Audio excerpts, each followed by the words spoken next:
Hello, you're watching Avenue X, and today let's talk about a recently started airing Chinese contemporary romantic drama, 很想很想你, Love Me, Love My Voice. This is a 33 episode drama that has started airing on the platform Tencent. It is led by Tan Jianci and Zhou Ye. For more of the production information, I'll put it up on screen here. One thing about this drama worth noting is that it is based on a novel written by the author, Mo Bao, Fei Bao. She was the original author of very popular adaptation dramas such as 周生如故, such as Go Go Squid. Even the soon will air also on Tencent, Amidst a Snowstorm of Love. By the point I'm making this video, I have watched the first 18 episodes. I would say this is a very hard to rate drama for me. I honestly would not give it a rating. In many ways, I don't even consider it as a drama. If I have to compare it to something that I think it actually is, it is a giant music video. Neither I think the creators nor the people who went into this drama knowing what it is are actually looking for any dramatic story. They are looking for very happy, very pretty, very idealistic, and very relaxed moments played out by very pretty people. The story itself, if you have to say who is the main character actually is the profession of voice acting. These people in China are called CV, and we have a lot very famous people in this area. If you watch a lot of Chinese dramas, you're familiar with all the famous names such as Ji Guanling, Bian Jiang, Qiao Shiyu. They show up in almost every drama, dubbing the leading actor or actresses. And that's not even the main thing they do. Mostly they do commercial, advertisement, voice acting. They do anime, voice acting. They also do radio audio play. So the main character, if you have to pick one, is actually this particular profession because it has become rather popular online, particularly among young people, since Bilibili has started doing that variety show of voice actors. And in the drama setting, our main lead male character, played by Tan Jianci, is a cardiac department surgeon doctor, but on the side, he has a secret identity as one of the highest acclaimed voice actor who never shows his face, owns his own voice acting studio with different partners. Yeah, that's just like really realistic, okay? Then our female lead character, played by Zhou Ye, is in her last year of university. She writes songs herself, she plays a music instrument, she has a really nice singing voice, which is not really the actress's voice. They meet online, and you can say that they fall in love with each other because of each other's voice. But obviously they're gonna meet in real life and then obviously also fall in love, and they happen to just look really pretty, both of them. So this is a story about these two people who work in such capacity related to the whole voice acting business. Like I said, there isn't really a drama or a story. There's no necessary any kind of conflict, any obstacles, any challenges that people have to go through. There's no up and down. In this drama, everything is perfect. People look perfect. They're always happy. There's hardly any stress and any form of anxiety from the main characters or the supporting roles. They live in this idealistic world. This drama is constantly looping between these things. Either they're cooking, or they're going out hunting for good food, or they're singing, or they're staring at each other lovingly, and repeat. That's it. So that's why I say there is no drama in this drama. It's just very beautiful people doing very lovely things. I don't hate it, but I don't love it either. I have almost zero emotional reaction to the story because there isn't a story. I don't even know whether it should be categorized as drama or it's just a very relaxed, extended, beautiful, long music video. So for the rest of the video, I'll try to think through a couple of points that I think may make this drama valuable to potential watchers if you're curious about what this drama is. For people who really love Tan Jianci and Zhou Ye and you don't care what the story is, you just want to look at them, you can definitely go into this drama. So their characters are constantly in this state of gentle happiness. In a way, it's a bit weird because realistically, you will never come across a person who is 24/7 happy. That's creepy. And if you get creeped out by this type of thing, then maybe this drama is not your thing. But if you don't mind and you like these two people, you can definitely go. Their performance or their presence in the drama would not really affect your impression of them in any negative way. Zhou Ye constantly rotates between the lovely, young,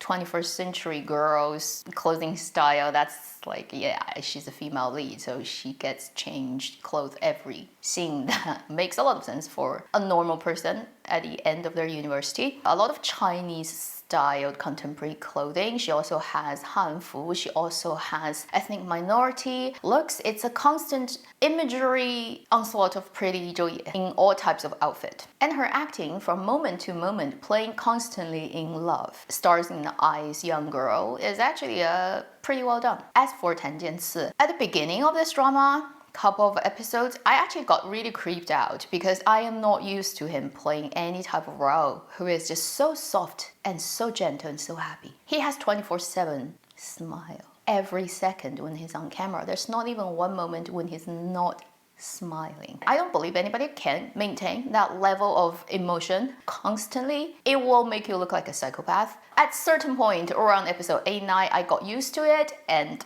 I just ignored the fact that everybody is constantly smiling, and Tan Jianci is just so gentle and perfect in this drama. I think it's due to that all his previous roles that made him in some way memorable are roles that have certain level of damaged psyche and dark side. Whether it's the early days of Advisors Alliance or to later when he plays the second rich generation who is completely unreasonable and stupid, or to the more recent made him to today's status under the skin. All those characters have a dark side. He has such a pretty boy face and he's not tall enough. He doesn't come across as somebody who is very forceful or having a very strong presence that would scare people off. Therefore, when he plays characters who have an edge, it actually balances off the outward appearance of pretty and gentleness he has. It works well for him. But in this drama, he is the perfect man who is morally impeccable and his professional job is perfectly done. He has like a second hobby. He can also do it better than pretty much everybody in the country. He's famous for that, but he is super low-key. Nobody knows what he looks like. Think about all the perfect virtue that you can attach to a contemporary man. He has all of that. He becomes way too perfect to be realistic and he constantly smiles. So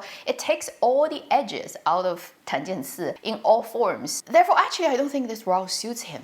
Right, he looks perfect, but it's so fake and not realistic and not having any teeth that it becomes a completely unbelievable romantic bubble and idealized version of this person that I find it's impossible for me to process it. So I think that's why I have this uncanny valley reaction to his character. To me, it totally wastes Tan Jianci as an actor. But if you like just looking at these two people, this drama will satisfy all your desires of looking at them. Another thing that may help you get into the drama is if you like a lot of food, like you're a foodie and you want to look at people eating on screen and constantly searching for interesting food and cooking and having a lot of like over the top, particularly first couple of episodes, close up almost like commercial level shots of how a dish gets made. People eat it, how they enjoy it, because Zhou Ye plays it really well. If you like food on screen, okay, this drama has a ton of it. Also, if you like singing, if you like to see Tan Jianci sing, there's a lot. Very 古风 Chinese songs, pretty well written, pretty well performed. And Zhou Ye, her acting of this drama is fine, but she can't sing. And everybody from the olden days of Word of Honor knows that she can't sing during those two concerts. So whenever it comes to the part where her character in the drama needs to be singing songs, you would have the singing being done by a professional singer. In my opinion, that's a great pity because this drama's main character, like I said earlier, really is the profession, the CVD, voice performance profession. And they found Tan Jianci to play the male lead who actually does all the voice acting, all the singing himself, and he does it really well, even though he's not from that type of professional training background. Ideally, you have a female lead who can also do all the singing and voice acting stuff herself. Unfortunately, I guess they just think they need a very pretty actress who can tick all the other boxes they need for the drama. It just happens to be Zhou Ye cannot sing, and they rather sacrifice that for the pairing of these two. On one hand, they advertise and they even would promote themselves as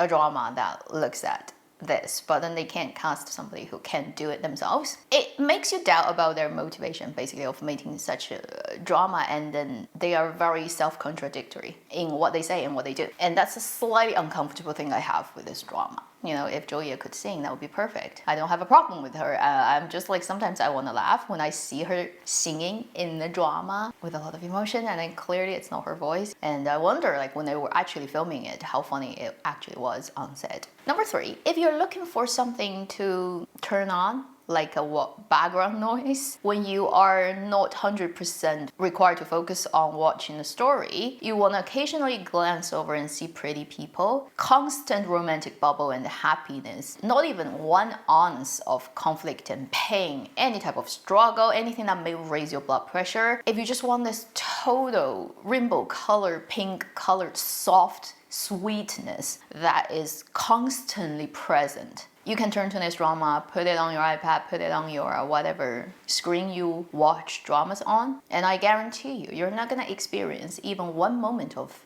pain. You just want something like that in your space. It will make you happy. This is perfect. This is the most perfect Chinese drama I can think of. Not even this year, like a couple of years to now, this is the only one I can see that has this overloaded sweetness without being actually very obnoxious and stupid. That's why I cannot rate this drama, because I cannot even see it as a drama. I don't get entertained by it, but also I don't get troubled by it. I hope I've made it clear enough for people who are not yet jumping into this drama and just wondering, walking around the outskirts, and whether I should spend my time and invest my energy into watching it. I hope this is helpful for you to gauge whether you should try it out, whether it could be your cup of tea. It definitely isn't my cup of tea, although I often rant about this drama raises my blood pressure, that is completely crap. I still would rather see something that is prickly, that in some way annoys me. But then I definitely know there are people who love this type of thing, and I can already see that on China's social media. There are a group of people who are like me who completely cannot get why this drama even exists, because it literally just doesn't really have a story. On the other hand, a lot of people enjoy them. They may not really need a story. They just need that 20 minutes when they switch on the iPad and see pretty things happening in front of their eyes, and it doesn't create any extra emotional, psychological pressure and load on them, and they feel that's a good way to wind down at the end of the day. Then this drama actually is a really good choice. That is my over halfway review on the drama 很想很想你 Love Me Love My Voice. I am unlikely to keep watching this drama, but if you are intrigued about a couple of things I've talked about this drama, definitely check it out and have fun with it. Thank you for watching Avenue X. I'll see you in my next video. Meanwhile, live long and happy drama.